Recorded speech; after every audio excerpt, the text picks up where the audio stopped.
Lethargy, lack of drive, lack of gumption in general. Being bottomed out on motivation has as many ways to describe itself as it does people dealing with it. We all know what it's like to be low on motivation, but what can we do to bring it back? An idea can escape. Ideas are bulletproof. Hello everyone, welcome back to ALifeLearned. My name is Becca and I've been struggling with my motivation coming and going for about a year now. I've been having a lot of stress going on as a result of a court case that I keep having delayed over and over, and it's still going on right now, and so that stress is still rather prevalent and affecting my motivation on a day-to-day basis. And of course we all have our own unique situations as to what's causing stress or what might be affecting our motivation, but there can be some general approaches we can all use to try and work on getting that motivation back. And the first and most important thing, if you happen to catch your motivation just as it's slipping away, is to try and not let it go altogether. That is, if it's a task that you find really difficult or laborious, try to reduce how much you're doing it, or reduce how intense it is in some way, whether it be do it less often or do smaller amounts of the task. Reduce how much you're doing it without stepping away from it completely, because as we all know, the hardest thing to getting going is starting, and it can be a lot easier if you haven't completely stopped. Though in a lot of cases we tend to find that we've lost motivation before we do realize it. So if you're in that situation and you've already let it go, one way you can try to get it back is to tiptoe into it, take really small steps, and just do little bites of activity or little amounts of the activity you used to do in small increments, sort of building your way up to the level of motivation you used to have before. But again, if you can try and hold on to it and not completely let go of whatever task it is you're struggling with in terms of motivation, that is the best way to regain the motivation in the end, is just to take those small steps, because keeping up with really small bits like that can really help you in getting motivated and moving forward more in the future. So for me, my motivation issues were with my channel, and with that I reduced the amount of big edited content that I was putting out without stopping altogether, and I continued on with more casual vlogs and started captioning my videos as much as I could. Constantly still working on my channel, but in smaller amounts so that it was less demanding on me, and I didn't feel that my lack of motivation was such a big problem in getting the task done. And one of the big things that really helped me in doing this is that I sought help and support from my friends and loved ones. This is something a lot of us have a hard time doing when we lose motivation, because we tend to feel that we're the only one who's going to get the job done and we gotta do it one way or another. No one's going to do it for us. And that is true in many ways, but it's okay to ask for help when you're losing motivation or having a hard time struggling with things. And so when I started to feel myself having a hard time working on my channel, I would talk to my YouTube friends about it, and they would help motivate me to work on smaller things and still keep myself going. And I would also reach out to my loved ones and ask them for help with little things regarding editing or recording, so that I could have less stress on me while still being able to complete the task. It's actually very natural for us to have ups and downs in our motivations, because our bodies are very seasonal. If you think about it, kind of like summer or winter, or like day or night, we do sleep, we do have to have a time of rest, and in that same way, we can't always be constantly on, max motivated. It doesn't really make sense, but we're in a society that very much has us constantly wanting to put out all the time, max as much as we can, so that we can compete with all the other things going on in life and all the other people in society trying to get our little piece of the pie or what have you. And with that constant competition, we are of course trying to get more and more out of ourselves and tapping ourselves kind of dry at times, not recognizing that we have these lower moments in our motivation where we just are better off to rest and relax and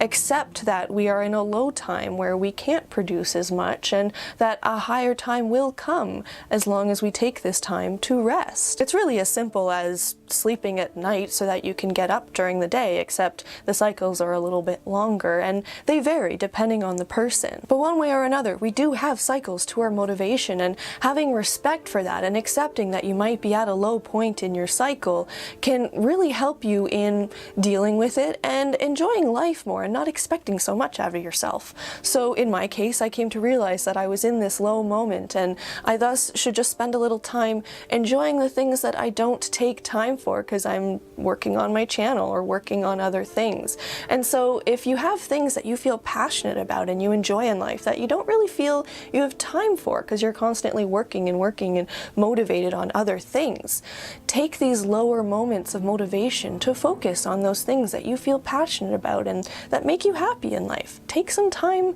for you to relax, to rest, and to, in a sense, rejuvenate yourself so that you can be go, go, go again. By accepting that you're in a low and just relaxing and taking that time to rest, there's a very good chance that the higher points of motivation may come sooner because you're actually taking the time to rest. But in that time of rest, it's also really suggested that you take some time to reflect on your priorities and the various different things that are going on in your life. A lot of times when we're in our higher motivation points, we can be so bogged down by different responsibilities and activities that are going on in life that we don't spend time reflecting on what we really think, feel, or want. And so when you're in these lower motivation times, it's actually a really good opportunity to reflect on how you feel about life and how you feel about where you're going and what really matters to you. In a sense, reassessing what's motivating you. And in some people's cases, this isn't really necessary because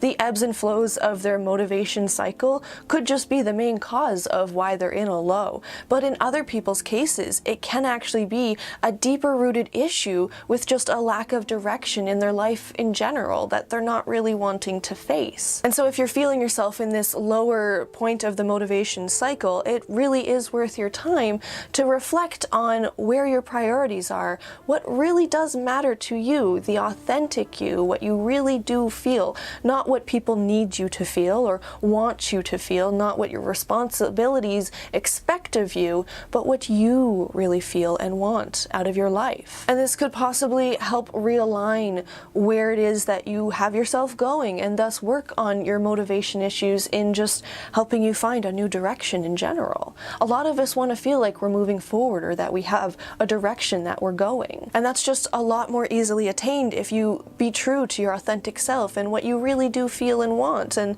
then try to communicate that with others so that you can attain it as much as is possible within life, of course. So in my particular situation, that meant I needed to remind myself of my desire to provide support and education through my channel, while also remembering to heal along my way, because I'm still very much working on my own healing journey. And with depression and lack of motivation, it can be really easy to forget to take care of myself and make sure that I keep healing along my desires to share education and work on my channel. So with that, I had to realign my expectations basically and realize that I'm still healing and I can only do so much, and having too high of expectations just leaves me with too much disappointment, which just bogs down my motivation that much harder. And this whole thing also taught me how incredibly important it is to reach out for support when I'm struggling, regardless of whether it's with my mental health or my motivation or what have you. Getting support from others is one of the biggest ways that anyone succeeds in life, and I've certainly found that to be true for my life in particular. And when you think about it, it's reaching out for support that's created some of the greatest connections and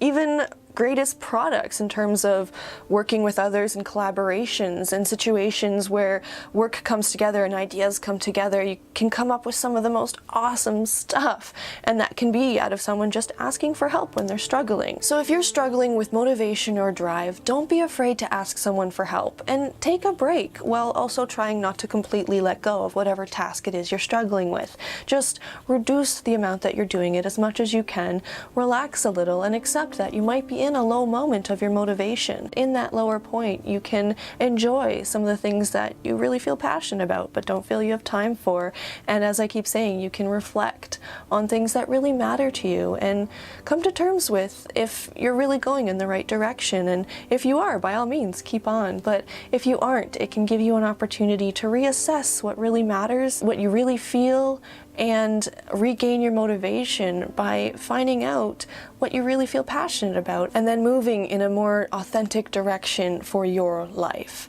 One way or another, motivation is very much about